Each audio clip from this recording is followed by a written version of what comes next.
Welcome to the High Rockies region of Colorado, a region that is a blend of old and new, of tradition and progress. It is historic towns such as Leadville and Silverton whose muddy streets still ring with the lusty laughter from saloons, of flamboyant millionaires who built grandiose monuments to themselves before dying penniless. It's also modern resorts such as Vail, whose history began a mere 30 years ago, yet whose founding and expansion involve risk-taking and egos on as monumental a scale. The High Rockies is fur trappers and fur-clad models, rustlers and Rastafarians, heads of cattle and heads of state. One thing links all the players together, a love of the wide open spaces, and here those spaces are as vast as the sky.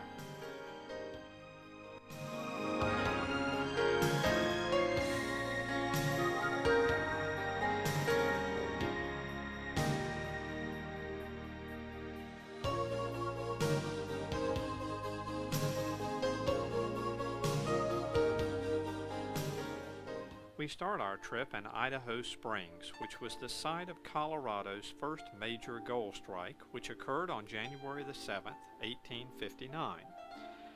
One of the scenic splendors in Idaho Springs is Bridal Veil Falls, which is spun like lace across the rocks near the town.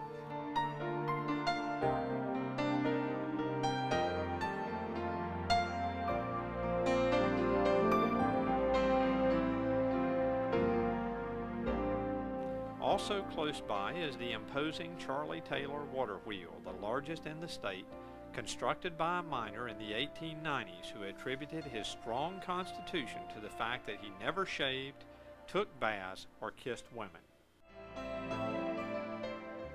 Immediately outside of Idaho Springs is the beautiful Mount Evans Scenic and Historic Byway, the highest paved auto road in America, which leads to the summit of 14,264-foot high Mount Evans. The pass winds through scenery of incomparable grandeur, past several placid lakes, such as Echo Lake, which is shown here. One after another, every few hundred feet are still more lakes and vegetation galore, from towering Douglas firs to stunted dwarf bristlecone pines. Travel with us now as we climb the 14,264-foot Mount Evans Scenic Highway.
It's an interesting road, folks.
After leaving the Mount Evans Scenic Highway, we travel west on I-70 past the Continental Divide and to the town of Dillon, just off of I-70 on US 6 East.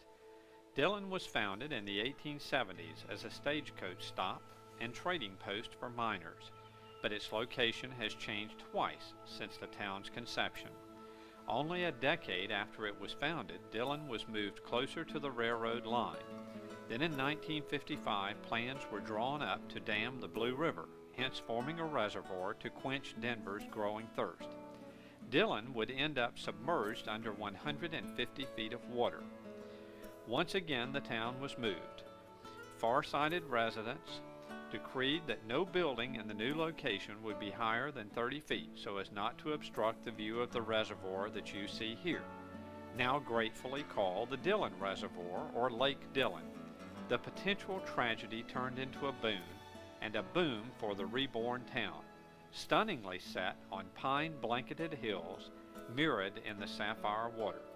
There's no pretension to Dillon, just nature lovers and sports enthusiasts who take advantage of all the recreational opportunities their idyllic home affords.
Just east of the Continental Divide and just west of the I-70 US 40 junction is Georgetown, also close enough to be a day trip from Denver.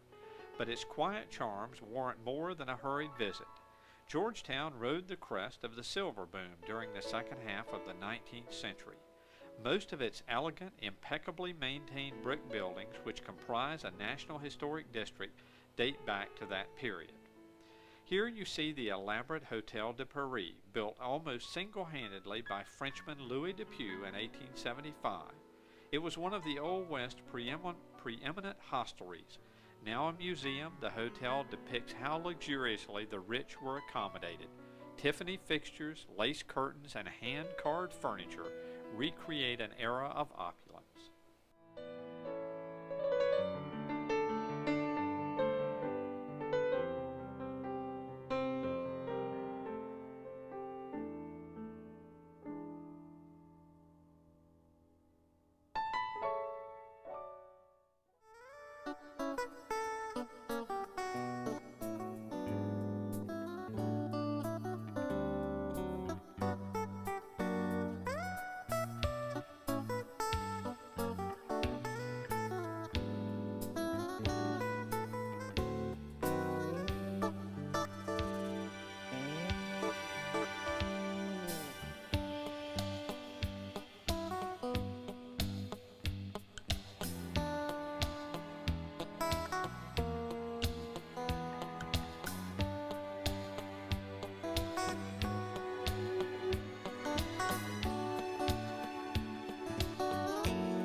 The Gunnison River slices through one of the West's most awe-inspiring sights, the Black Canyon of the Gunnison National Monument, a vivid testament to the powers of erosion.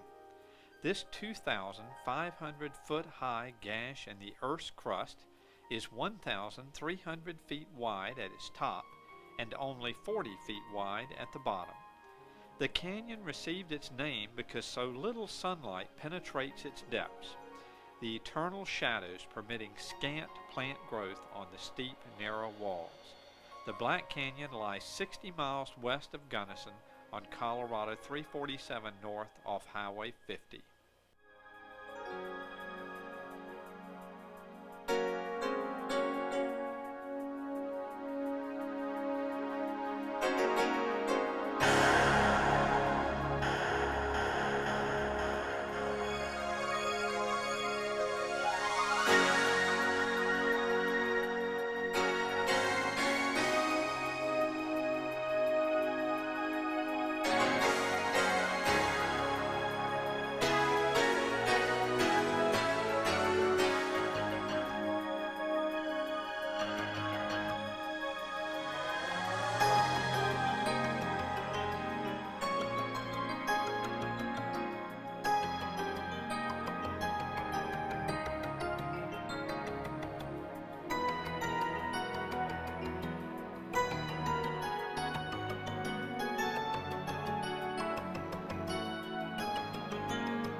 just south of the town of Ouray, Colorado,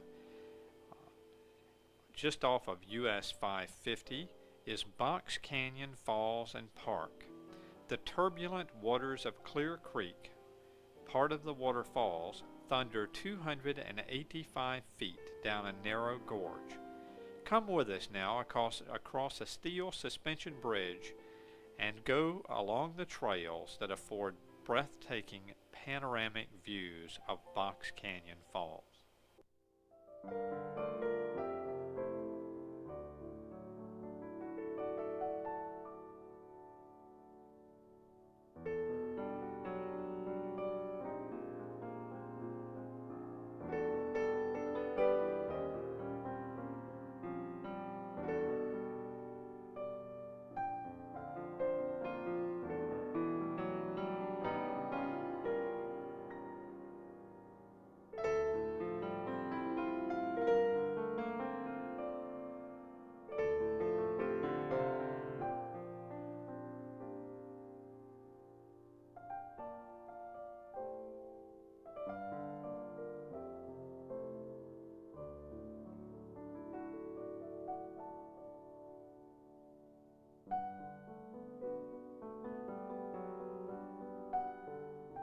Now for a journey down US 550 North, otherwise known as the $1 Million Highway. Depending on whom you talk to, it earned the moniker because of the $1 million worth of gold and silver mined each mile along the stretch, the low-grade ore from the tailings used to pave the road, the cost of construction, or the $1 million views.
Will Rogers once noted about the western town of Durango, "It's out of the way and glad of it."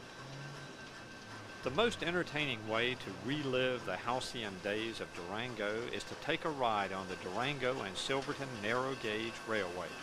This is an 8-hour round-trip journey from Durango to Silverton, 45 miles in length. Join us now for travel in the restored 1882 parlor car and listen to the train's shrill whistle as the locomotive chugs along the fertile Animas River Valley and at times clings precariously to the hillside.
Silverton is an isolated, unspoiled, old mining community ringed by glorious peaks. It reputedly got its name when a miner exclaimed, "We ain't got much gold, but we got a ton of silver." The entire town is a National Historic Landmark District. The Chamber of Commerce has issued a fact-filled walking tour brochure that describes, among other things, the most impressive buildings lining Green Street: Miners Union Hall, the Teller House, Town Hall, San Juan County Courthouse, and the Grand Imperial Hotel. These structures hold historical significance, but more history was probably made in the raucous red light district along Blair Street that you see here.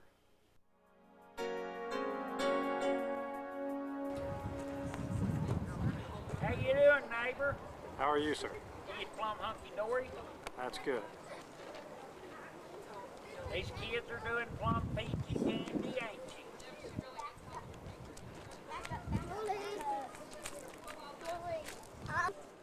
Handsomest man in Colorado. That's right. Got big muscles, too. Look at this. Arnold Schwarzenegger.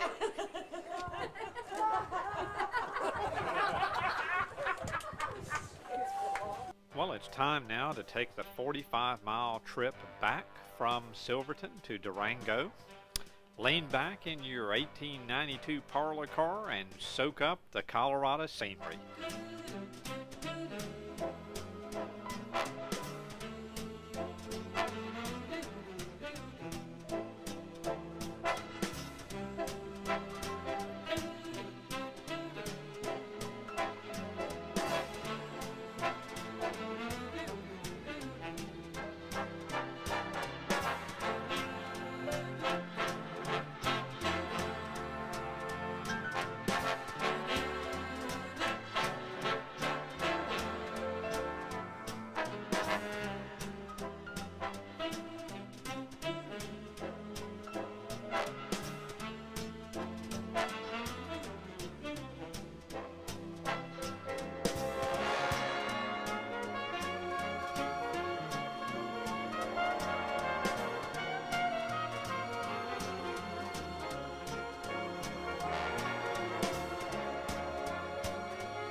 Mesa Verde National Park is 80 square miles, which forms one of America's most riveting attractions.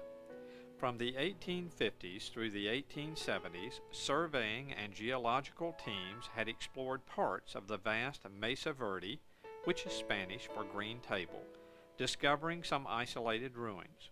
In 1888, two ranchers, Richard Wetherill and Charlie Mason, set off in search of stray cattle and stumbled upon the remarkable and perfectly preserved Cliff Palace, apartment-style cliff dwellings built into the canyon walls.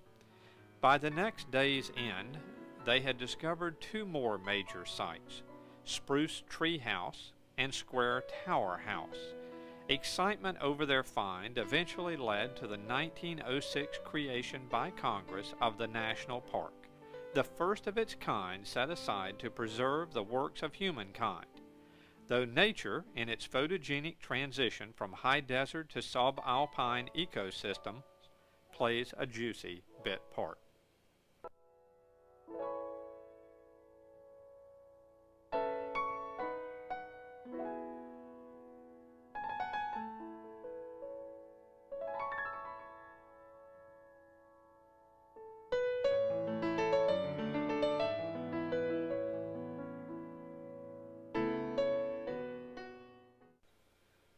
About 1400 years ago, long before any European exploration of the New World, a group of Indians living in the Four Corners region chose Mesa Verde for their home.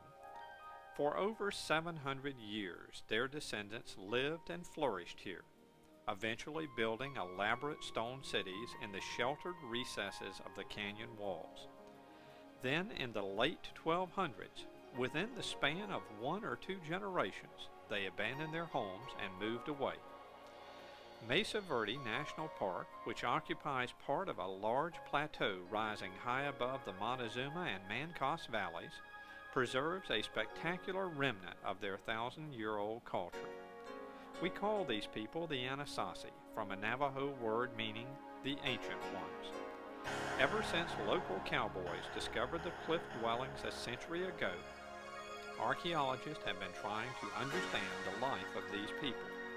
But despite decades of excavation, analysis, classification, and comparison, our knowledge is still sketchy. We will never know the whole story of their existence, for they left no written records, and much that was important in their lives has perished. Yet, for all their silence, these ruins speak with a certain eloquence. They tell of a people adept at building, artistic in their crafts, and skillful at wresting a living from a difficult land. They are evidence of a society that over the centuries accumulated skills and traditions and passed them on from one generation to another. By classic times, AD 1100 to 1300, the Anasazi of Mesa Verde were the heirs of a vigorous civilization, with accomplishments in community living and arts that rank among the finest expressions of human culture in ancient America. Taking advantage of nature, the Anasazi built their dwellings under the overhanging cliffs. Their basic construction material was sandstone, which they shaped into rectangular blocks about the size of a loaf of bread. The mortar between the blocks was a mix of mud and water. Rooms averaged about 6 feet by 8, space enough for 2 or 3 persons. Isolated rooms in the rear and on the upper levels were generally used for storing crops. Much of the daily routine took place in the open courtyards in front of the rooms. The women fashioned pottery there, while the men made various tools, knives, axes, awls, scrapers, out of stone and bone. The fires built in summer were mainly for cooking. In winter, when the alcove rooms were damp and uncomfortable, fires probably burned throughout the village. Smoke blackened walls and ceilings are reminders of the biting cold these people lived with for half of every year. Clothing closely followed the seasons. In summer, the adults wore simple loincloths and sandals. In winter, they dressed in hides and skins and wrapped themselves against the cold in blankets made of turkey feathers and robes of rabbit fur. Getting food was a ceaseless struggle, even in the best of years. farming was the main business of these people, but they supplemented their crops of corn, beans, and squash by gathering wild plants and hunting deer, rabbits, squirrels, and other game. Their only domestic animals were dogs and turkeys. Fortunately for us, the Anasazi tossed their trash close by. Scraps of food, broken pottery and tools, anything unwanted went down the slope in front of their houses. Much of what we know about daily life here comes from these garbage heaps.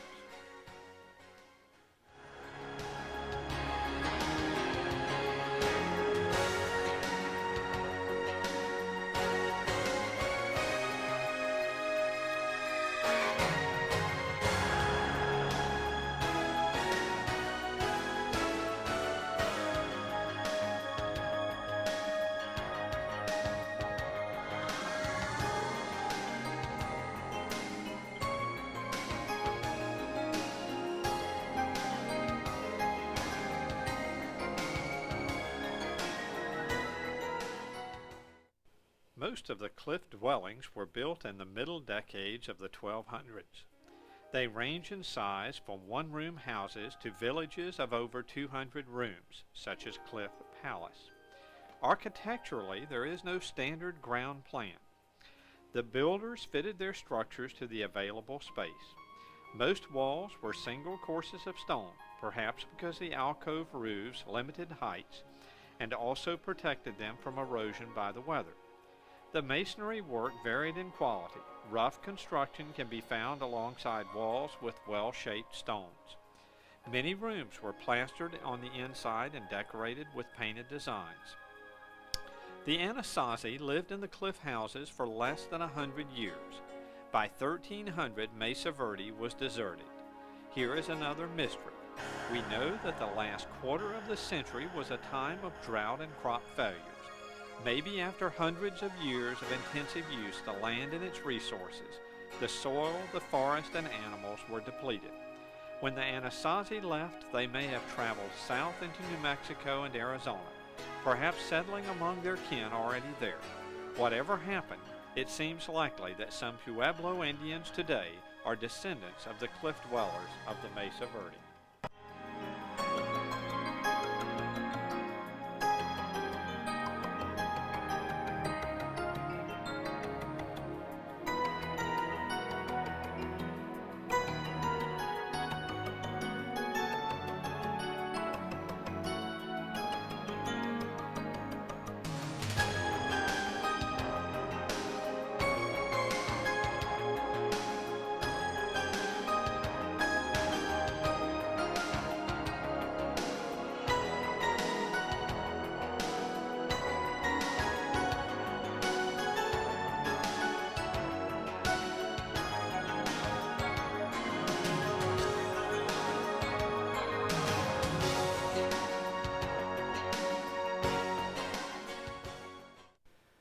We leave Mesa Verde National Park now and head eastward along U.S. Highway 160, which spans the southernmost areas of the state of Colorado.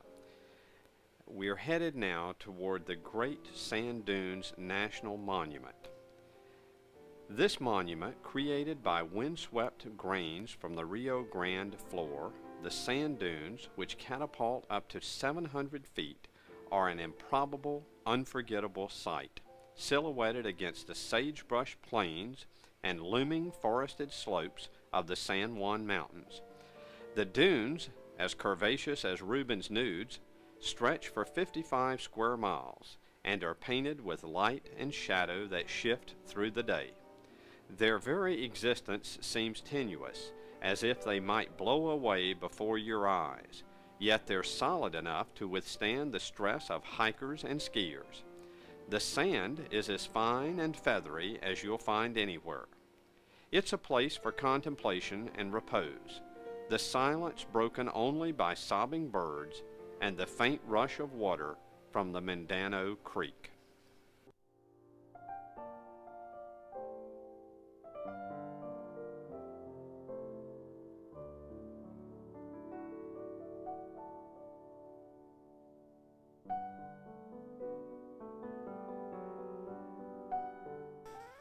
We leave the Great Sand Dunes National Monument now to head northward, up into the central heart of the state of Colorado, to reach one of the Rockies' most powerful sights. The 1,053-foot deep Royal Gorge is often called the Grand Canyon of Colorado. It was carved by the Arkansas River over 3 million years ago. It's a tribute to the powers of nature, but it's spanned by no less monumental achievement. The world's highest suspension bridge. Near the bridge, hubristic signs trumpet, "Who says you can't improve on nature?"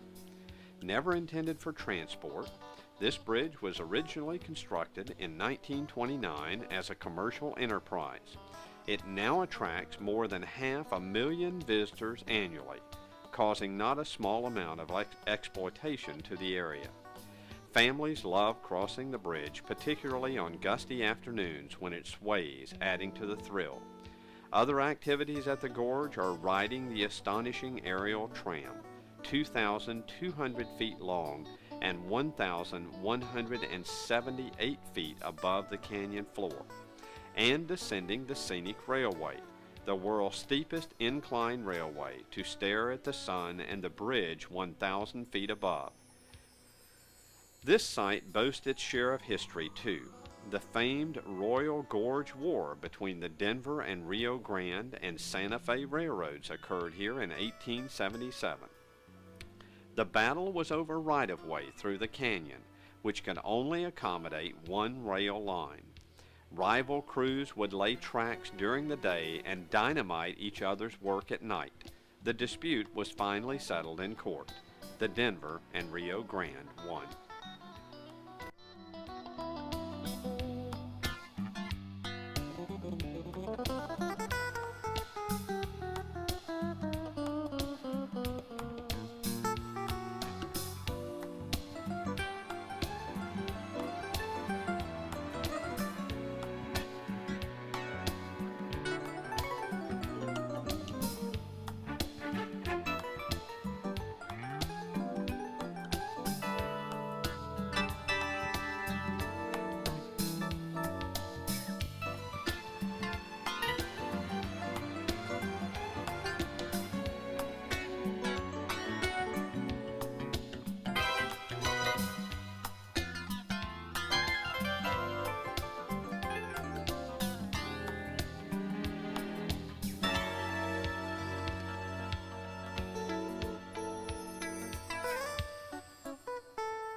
As we head back to Denver, we make the final stop on our Colorado vacation. It is in Colorado Springs to see the gnarled, jutting spires and sensuously abstracted monoliths of the beautiful Garden of the Gods. These magnificent, eroded red sandstone formations were sculpted more than 300 million years ago. Come along with us as the road loops through the Garden of the Gods, past such oddities as the Three Graces, the Siamese Twins, the Kissing Camels, and High Point near the south entrance, which provides a beautiful view framing Pikes Peak.